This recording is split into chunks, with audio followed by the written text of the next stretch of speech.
मेरी तो आप सभी से ये अपील है कि जब तक ये कांवड़ यात्रा चल रही है 23 जुलाई तक, जिस तरह का उत्पात और जैसी तस्वीरें सामने आ रही हैं across all religion, I am telling you, सबसे अच्छा तरीका यही है, कोशिश कीजिए कि ना निकले। कोई लॉ एंड ऑर्डर नहीं है कांवड़ियों के इस उत्पात को, उनकी उस गुंडागर्दी को कंट्रोल करने का। और तो और ये लोग क्या करते हैं, जो बोलने वाले लोग हैं, जैसे अगर मैं बोल रही हूँ तो मुझे भी सनातन के खिलाफ बोल रही है, हिंदू धर्म के खिलाफ बोल रही है, ऐसा कह के आप लोगों को बरगलाने की कोशिश की जाएगी। जब जिस पे आरोप है कि जी उसकी स्कूटी से टक्कर लग गई, या फिर वो गाड़ी वाला जिस पर भी आरोप है टक्कर लग गई, हमेशा आप देख लीजिए एक पैटर्न है, हर बार गाड़ी से इनको टक्कर लग गई जैसे ही आरोपों के बाद ये लोग उत्पात मचाते हैं, ड्राइवर की पिटाई कर देते हैं। उनको थोड़ी फर्क पड़ता है कि सामने वाले का धर्म क्या है। पंडित जी के ढाबे वाली खबर मैंने आपको बताई थी ना, उस उत्पात की खबर मैंने आपको बताई थी, उनको कोई फर्क नहीं पड़ता। यही जब उत्तर प्रदेश में बरेली के एक टीचर बच्चों को समझाने की कोशिश कर रहे थे तो उनके ऊपर एफआईआर कर दी गई। चश्मे वाले की दुकान से 100 रुपये जब चश्मे वाले ने मांग लिए, उसका धर्म इसमें मैटर करता है क्या? आपने उससे कुछ खरीदा और वो अब आपसे पैसे मांग रहा है। 100 रुपये उसने कैसे मांग लिए चश्मे के नाम पर, उसके ऊपर इन्होंने दुकान तोड़ डाली। महिला के साथ देखिए कैसी अभद्र भाषा का इस्तेमाल करते हुए उसके साथ क्या व्यवहार किया इन लोगों ने। ब्रूट तक ने इस खबर को चलाया है। तो आप देख रहे हैं किस तरह की खबरें सामने आ रही हैं। लोग ये सवाल पूछ रहे हैं और लोग ये भी कह रहे हैं कि ये काम क्यों नहीं करते।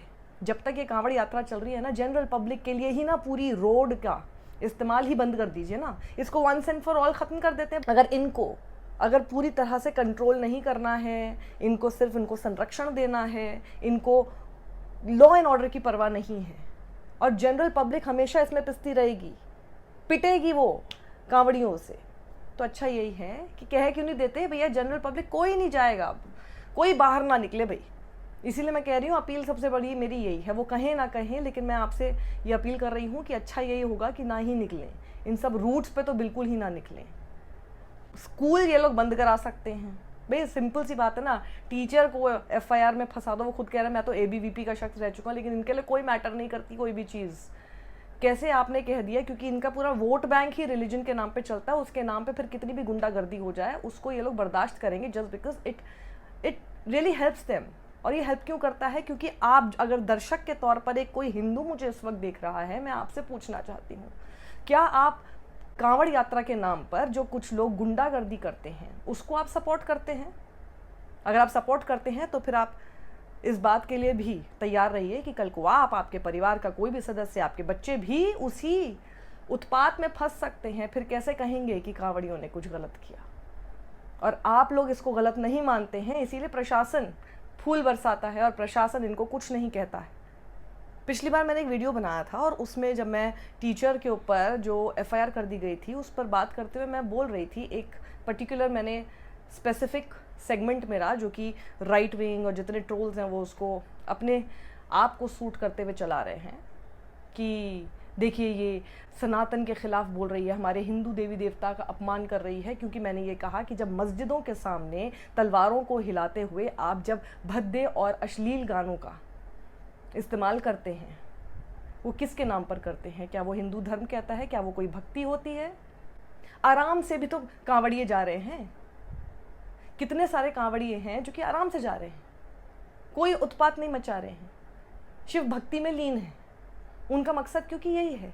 लेकिन जो गुंडे कांवड़ बन के कांवड़ियों का भेष अगर धर के वहाँ जाएंगे और नॉर्मल जो कांवड़ी हैं उनको बदनाम करेंगे, तो क्या उन लोगों को पॉइंट आउट नहीं करना चाहिए? और उत्तर प्रदेश की सरकार उनको कांवड़ियों की तरह ट्रीट करती है, तो ये तो सबसे बड़ा अपमान और अन्याय उन असल कांवड़ियों के साथ है ना, जो नहीं चाहते कि उनकी शिव भक्ति के नाम पर इस तरह की गुंडागर्दी हो, उत्पात हो। इसीलिए मैं कह रही हूँ आप सब लोगों को इस बात पे बोलना चाहिए, और जब तक आप नहीं बोलेंगे तो सबसे अच्छा तरीका यही है कि जैसे ऐसे शख्स देखिए ये बोल रहे हैं कि ख़त्म कर दो ना अब ये सब, अब सीधे रिस्ट्रिक्ट ना जनरल पब्लिक के लिए रिस्ट्रिक्ट कर दीजिए। तो जब ये साफ साफ पता है कि भैया इम्पोर्टेंट कौन है, कोई मैटर नहीं करता कि अगर कोई कांवड़ लेकर नहीं जा रहा है तो वो किस धर्म का है। और इस मलाल में और इस गलतफहमी में मत रहिएगा कि जैसे कि पता नहीं मुसलमानों के साथ ये सब हरकतें कर रहे हैं, तो ये आपके ऊपर भी आएगा, आप पर भी गाज गिर रही है।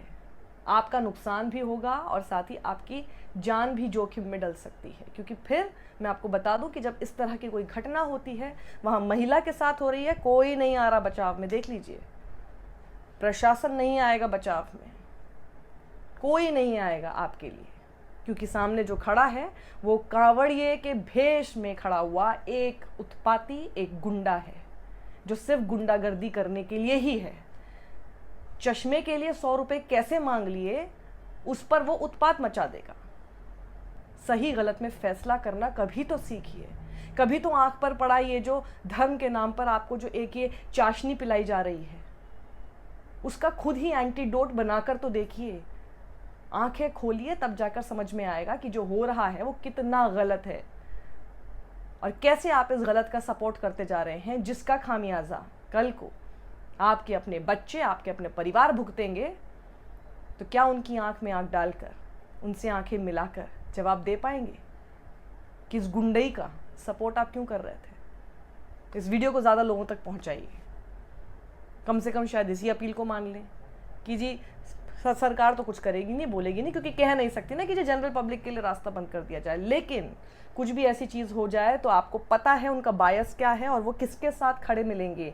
कोई फ़र्क नहीं पड़ेगा किसकी गलती थी, आप सही भी थे तो भी आप गलत रहेंगे, क्योंकि सामने जो शख्स है उसको सरकार का संरक्षण होगा। बेहतर है अपने बच्चों को भी बोलिए ऐसी किसी जगहों पर ना जाएं। सत्यमेव जयते।